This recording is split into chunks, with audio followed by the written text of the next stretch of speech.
Okay, we were talking about Father Knows Best, and I wanted to ask you about the cast members, if you can tell me who they were, what role they played, and just describe them. Well, there was Ellen Donahue. I think she must have been 15 when we started, or 16, something like that. Then came Bud, that's Billy Gray. And Ellen had been on the stage, on the movies, and Billy too, since they were, babes in arms, that their mothers had used them. And I figured out that those three children had really been in the theater longer than I had by the time we figured out the moment they were out of the cradle. And then there was Lauren Chapin, who was the little young one. And Eleanor was always beautiful and very feminine. And Billy was all boy and always in trouble, always in trouble. And then came Lauren, who was just darling. What were some of the things that Billy got involved in? Well, Billy, for instance, when he was 16, he got a driver's license. I guess it's older than now. Well, he got so many tickets that they took his license away from him. So then he got a bicycle.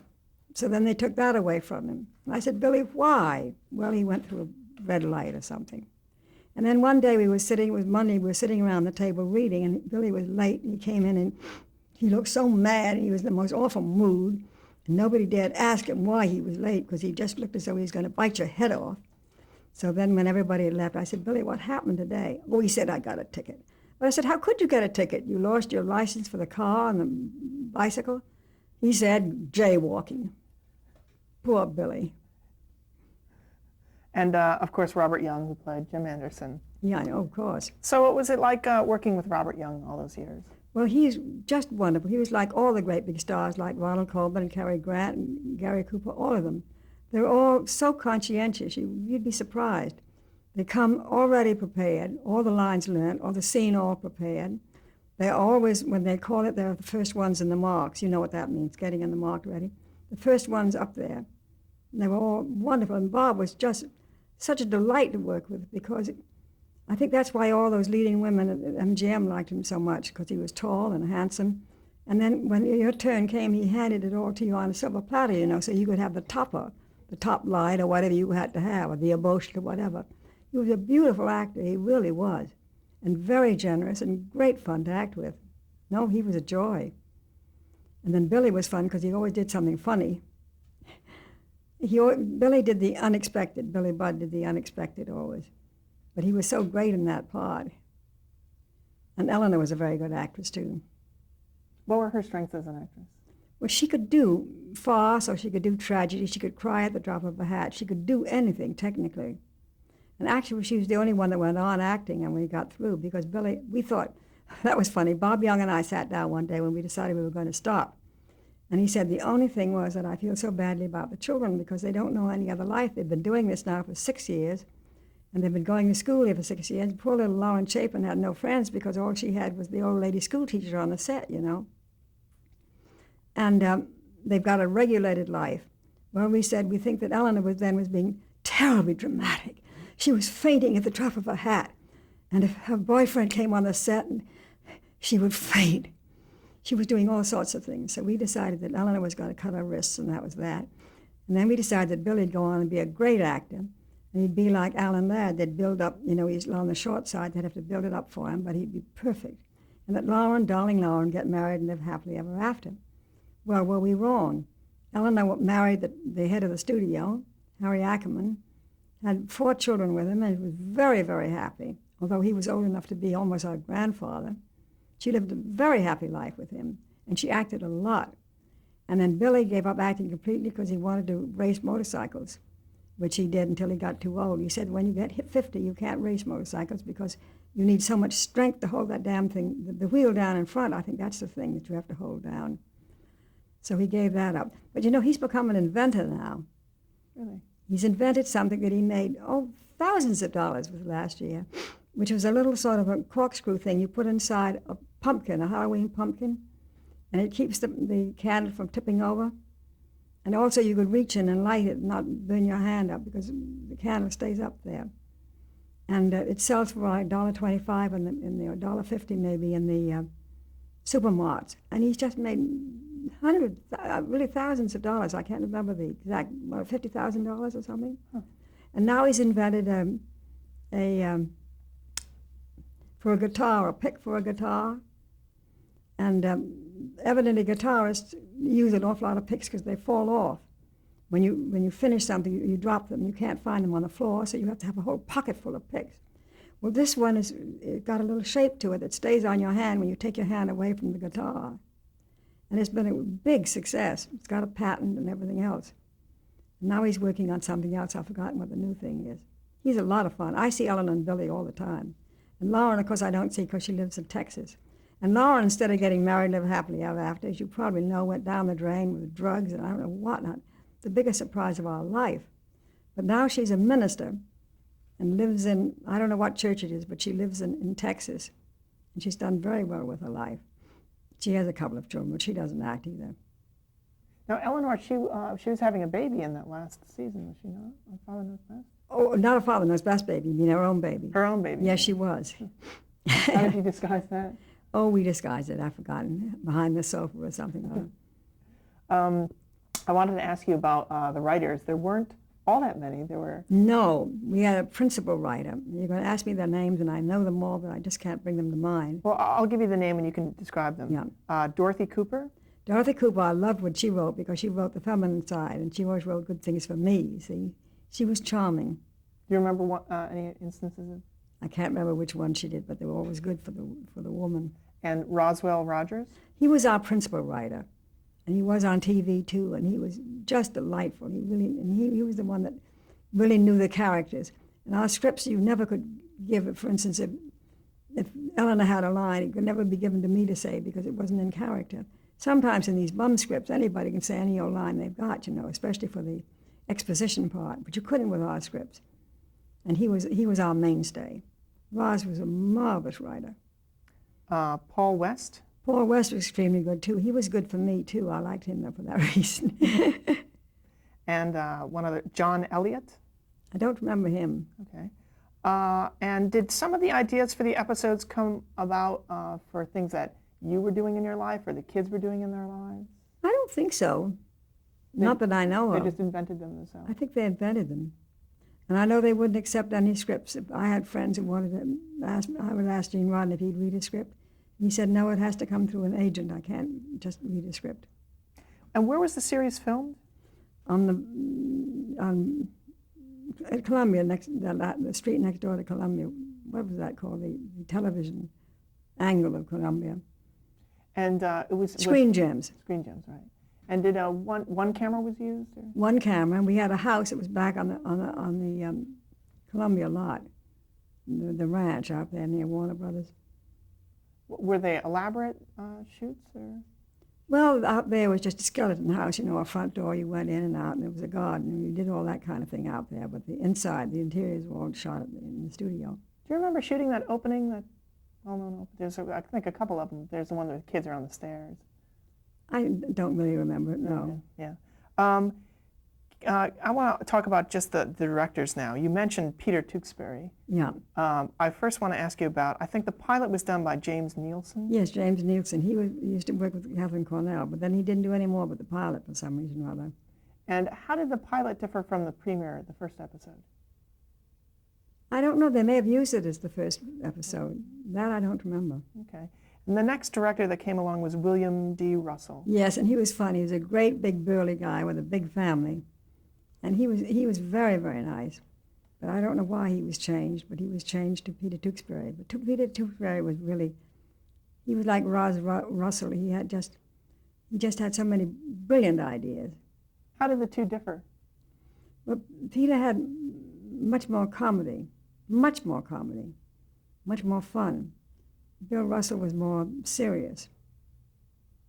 And I just want to ask you about the show in general. I mean, the town of Springfield sort of entered the annals of pop culture history. Can you describe what... Well, Springfield was just middle America somewhere, and they used, our address was Elm Street, and that was Bob Young's address in Beverly Hills. But I mean, it was just somewhere in America, not to have an accent like, Southern or Northern or this or that and the other. Was there a sponsor? Well, we started off with the tobacco, with cigarettes, and it was canceled the first year. And then the tobacco thing was entirely a wrong sponsor for us. And then it really was true. So many people wrote in when it was canceled that Columbia decided to try it for another year. And then who did we had? We had Lipton Tea.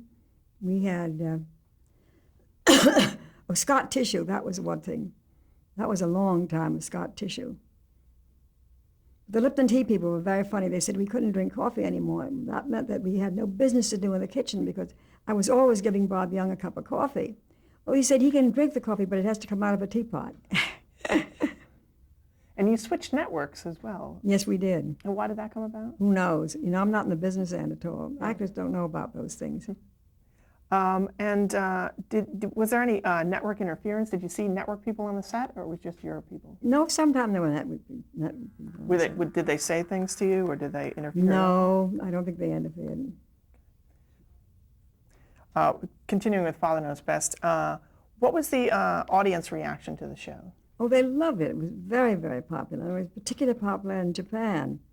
And one time we had 2 Japanese exhibitors on the set, and they were talking to me, and they said, we will send you a tape. So they sent me a tape, and it was so funny to hear us speaking Japanese, especially Bob Young, because he had a very, very deep voice, you know. And then when he would laugh, he'd laugh hee in Japanese, but in English he had a big, dark, deep voice. It was very funny. We were very popular there and very popular in Canada. What were among some of your favorite episodes? Do you have favorites? How can I remember? I remember one, a spelling bee with Lauren, which I cried real tears all the time because she either lost it or won it. I can't remember, but she was very good in it. And I loved one where I was, why was I learning how to trout fish? I was with Chris Wyatt, it was no relation, came to teach me how. And my husband was a trout fisherman, and he recommended this Chris Wyatt for the part. Well, of course, he was an ornery old guy that all the fishermen were kind of scared of, but he got on the set, and he was like a little ingenue. He was frightened to death, and he did anything he was asked to do. So I think I never had an award or something, and the children give me a big award, and I learned how to trout fish. That was fun. Then I liked one where Eleanor goes to college, and the mother I decide I'm going to go to college too. And so I do. And Eleanor was doing very well until mother went to college. And then when I went to college and were in the same classes and did better than she, more or less, she got, well, any child would, they'd hate it. So then I had to drop out of college. But it had a very nice lesson to it. I remember one where you learned to drive. Oh, no, Bob Young learned to drive. Yeah. I was teaching him. Well, that was great fun. And because he was a wonderful driver and he was the head of the Safe Driving League and everything else. And I drove him absolutely wild because I made him do dreadful things that he couldn't do, like boom, boom, boom, boom. He got really just personally riled at me, but it made it good for the scene. I remember also watching one where you have an annual family reunion that you want to go to, and none of the family wants to go to it, and they try to weasel out of it. Do you remember that one? No, I don't. Now, what did winning the Emmy Award mean to you? Well, it was wonderful. Let me see, I guess I had 3 Emmys, which is silly. I'm absolutely against winning Emmys for the same part. I was so proud that whoever it was this year withdrew herself because she was going to be given another Emmy. It is perfectly silly, I think. The 3rd Emmy I got was kind of fun because we were in Spain, and we got our mail at the American Express in Madrid. We'd been away for a couple of weeks and got back to Madrid. My husband had the flu and was in the hotel, and I went to get the mail. And there was a stack like this of cablegrams. I thought, oh my God, who's died? Must be my son. There must have been an accident. I just couldn't get up the nerve to open the cablegrams till I got to the park. And I sat down in the park and I opened one for the bad news. Well, of course, Peter Two-Spirit sent me something about Jane in Spain and the rain in Spain and one thing and the other, because I'd gotten an Emmy, you see, and they were all from the various people for the Emmy. But that was the farthest thing from my mind. I'd forgotten all about it. Oh, So you didn't attend the Not the ceremony. third one. And were the Andersons a typical American family of the time? Well, it was an ideal American family. People often ask that. I mean, nowadays, if we were doing it, we'd have to have drugs and sleeping together and, girls and abortion. We'd have to have all those problems in it now. We didn't have to have it then. And I never objected to any of the goody-goody part, let's say. Do you think it could be done today the same way? Or Not quite the same. We'd have to have much bigger problems, and it would change it quite a bit, I think, don't you? But yeah, as Bob and I said, it was a family we'd like to have, and we thought our families were pretty much like that. You see, everybody in our set had been married a million years. Now, for instance, yesterday, I was been married for 64 years. And Bob Young had been married just as many years, whatever it was. And Gene Rodney had been married. There weren't any divorces or anything, you see. So that our own homes were pretty much like that. And Billy used to fight it and say, but it's not like life at all. And because all the friends he knew had been in and out of jail and had all the tickets and everything else, So he said that then? He said that then, yeah. He said, this isn't a bit like life. Did anyone else say that then? Was there any Oh, criticism? yes, there was some criticism. Oh, there was. But not in the newspapers, really. Mm-hmm. But it's pretty boring just to read about actual life that's going on at home. This was all heightened. I had no trouble with that at all. Now, why did the show end? The show ended because, first of all, Bob and I, really for 6 years, we kind of had it. What happened was for instance, it was such a relief to go to New York and do live television. I'd stay with my mother and I'd go out the door and I'd get on the bus or whatever it was, or get a cab and go down to the television, and the cabbie would turn around and say, I saw you last night on television. I mean, live television. And you get on the bus and you see people in babushkas and people in mink coats. You see a lot of different people. But out here, I would leave home at 6 o'clock in the morning. I'd drive down to the studio. I'd say hello to the doorman. It was the same doorman that had been in Lost Horizon. I'd stagger up to the makeup man, the same makeup man we'd had for 6 years, get back on the set, the exact same cast and the same people, because we hardly ever had outside people. And it was just, and then they'd get back at 6 o'clock or 7 o'clock to go home, and you never saw anybody else. And for 6 days, you never saw anybody else. Well, and then the same characters. After 6 years, you kind of had it, so we were happy to stop. But I think they decided to stop because Eleanor would have had to go to college or do something. Billy would have to have been drafted. It was just then when he would have been drafted in the 1960s.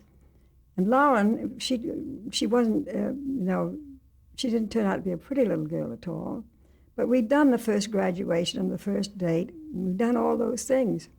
And also, they hadn't made any money at all. They wanted to get into what is it called, syndication, to make some money, because Gene Rodney had taken all the money and put it back in the show, to pay for all the extra time and the good writing, and So I think it paid off in the end. Was there a final episode, like a goodbye episode? No, there wasn't. We just disappeared. And the show went into reruns in primetime immediately. I think so, yes. And then shortly thereafter, you appeared in another feature film. You went back into movies. You did Interlude. Oh, that was terrible. That was done in Munich. And that was your first since the Blacklist period. Yeah, but that was a very poor picture. June Allison and beautiful Italian leading man. What was his name? Big star who just died recently. Yeah, Rosanna Brazzi. Rosanna Brazzi. But the story was dreadful, and I saw it, and it was so bad that they redubbed it over here, I think. But I had a great time, because I said, no, I couldn't go. I had to stay home with my family for the summer or whatever. And the man said, well, take somebody with you. And I said, I can't. My oldest son is working at Lockheed. He wouldn't want to come. I heard my son saying from the dining room, but Mom, I'm only filing cards in a file machine, whatever, a file cabinet. So I said, well, okay, we'll go. Well, we left about 2 days later. Had terrible trouble getting a passport for one of us in New York that had run out. And we had a wonderful time. We got there, and when we went on the set, and the first day I worked, we got there late at night, but I worked the first day at 6 o'clock or something. And then about noon, they said, well, you're finished for the day. And I said, what time tomorrow? They said, well, you don't work for another week. So I said, oh, can we go to Rome or something? He said, oh, sure, go ahead. So we zipped off to Rome and visited my sister-in-law and did this and did that. We had a perfectly marvelous time. That's fun. But I can't say much for the picture. What was it like to work with Douglas Sirk? What? Douglas Sirk. Well, he was awfully nice. Yeah. That was very nice. Yeah. But the picture was Greer. Yeah. I want to ask you about a couple of the, we spoke about a week ago, and there were some of the film television things that you remembered fondly, and I want to ask you about just a couple of them. One was appearing on Wagon Train. Oh, I love doing Wagon Train. Any of those westerns. You see, I told you I liked horses. And that was great fun. Do you remember the story or anything about it? No. Yeah. And that was for, it was sort of like a star vehicle wagon. It was train. shot at Universal. Yeah. And the next one I have here is the Virginian. Well, I just remember being on it. I And liked them all. I remember in that one, I read that this was sort of a break from the typecast. You were playing a sort of a villainous character. Was I really? Yeah. In the Virginian? I can't remember it. I'm sorry. Yeah. And then we had talked about See How They Run. This was the first TV movie. That was the first movie for TV. And that was kind of fun to do. I don't remember much more about that. I think something to do with some children. I don't know what it was. Do you remember John Forsythe in that movie? Oh, yes, because he's such a charmer, John Forsythe. He was charming. And Buzz Meredith and Frank Tone, and they had a very big cast. But Johnny Forsythe was lovely. That was directed by David Lowell Rich. Do you recall that? Yes, that was fun. He was nice. You also appeared on the Hitchcock show. The Monkey's Paw, that was a good script. And that was fun to do. And that was Norman Lloyd, too, very well produced, and everything. Of course, Hitchcock never turned up there. He just did the introductions to the evening, And that was directed by Robert Stevens. What was it like to work with him? He was fine. I don't know much about him. He also directed a silent picture I was in. Not a silent picture, but what's the matter with me? I'm losing my mind here. Live television. Live TV. Yeah. And also, did you see much of Norman Lloyd doing that show? Yeah, I know Norman Lloyd well. He was around all the time. Yeah. He had his finger in every pie. You appeared on a CBS playhouse called My Father and My Mother. Well, that was fun. That was live on tape. That was with George Schaefer, the great George Schaefer. And that was fun because we started young, Ralph Bellamy and I, and we had children. We had a son, I know. And then we got very old. And the son they had first was a young man who could look very young. And then he also could be made to look older, but for some reason or other he didn't stay. And I can remember George Schaefer saying, well, I can't think who we could get, but I know a very good actor in New York called Gene Hackman. And he said, he's not right for the part, but he's so good, he'll do the last part very well. Well, Gene arrived, and I'd worked with him before in New York. And I was his mother, and it was so funny for him to be his mother. And he wasn't right for the beginning part, but he was very good in the end. And we had some very good girls. A charming girl called Berlin, that was her name. She was lovely anyway. It was a fairly good show. I think that was a 2-hour show or something. And he wasn't quite that well known at the time. Gene Hackman wasn't known at all. Yeah. He was known for live television in the East. We were the only people who knew him. Now that was his real start. George Schaefer gave it to him. Now, were you trying to pick roles that would, were you being typecast at all because of Father Knows Best? Yes, I think I was always asked to be a wife or a mother.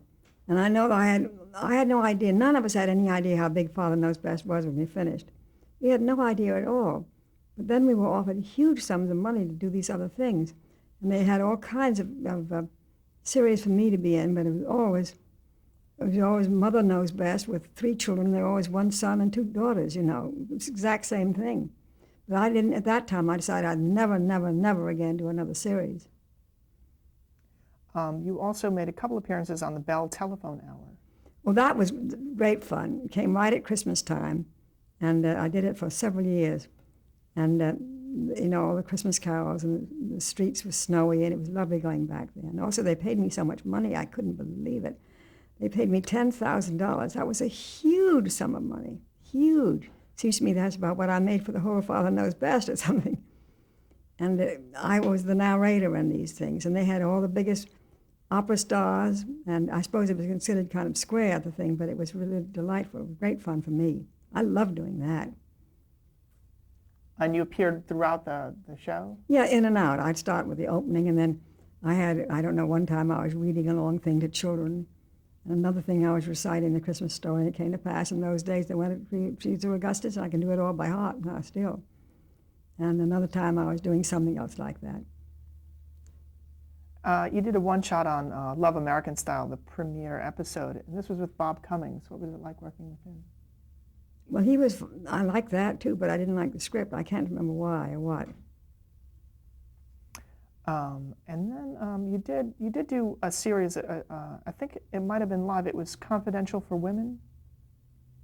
Well, that was I think, yes, but I think that was, I think I was the narrator or the whatever in it, but that didn't go. I think they canceled that right away.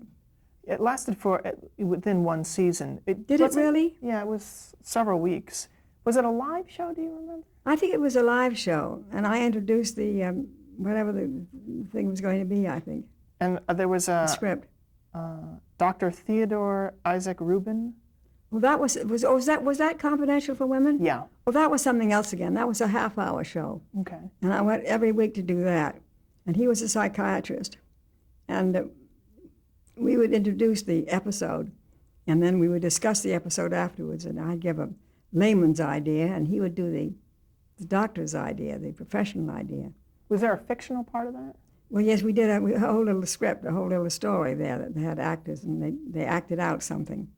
And what were the themes? I have no idea. But it was like medical themes? Or? Well, I don't think so. I think there were things that the psychiatrists could discuss, problems. Mm. I don't remember them at all. Do you remember there are a couple of guests? Kim Hunter appeared on it. She appeared on it? Yeah. Arthur O'Connell. Did Barbara they really? Barry. Yeah. That's what I have as guests. And you were commuting, that was done in New York, so you would commute for that. Yes. But you see, I never met any of those people because we did our thing quite separately. That's probably why. That's what it was. And then one of your most famous appearances on TV in the 60s was on Star Trek. Oh, Star Trek was fun. And what role did you play? Well, I played the mother of Mr. Spock. And this was, I think it was an hour show on TV. And when I went there, I thought that everybody was going to be in a laughing mood and, you know, wearing the ears and all. But I got in the makeup thing, and they were all dead serious, having their ears and adjusting their ears and looking at their ears. And, well, of course, they had to be dead serious. That's what made it good. And that was great fun to do. And then I appeared in just a little cameo kind of thing in one of the Star Trek movies, in which Mr. Spock, Nimoy, directed too. Can you describe Leonard Nimoy personally and professionally? Well, he's a very nice guy. I didn't like having him as a director only because I'd never been directed by an actor who was also acting in the shot. And that made it a little confusing because when they're doing a scene with you, like an over-the-shoulder scene or an off-camera scene or something, he's always looking at the lights and listening to what it sounds like and not really acting, you see what I mean? And then I noticed when in his close-up, then he was doing a lot of acting. But the director, I don't think it's a good idea for the actor to direct. I really don't. Was Star Trek, the TV series, was it popular then as it was? Well, it was canceled, I think. And then I don't know why they picked it up and started again, but it certainly was a great hit. Okay, we're going to stop here.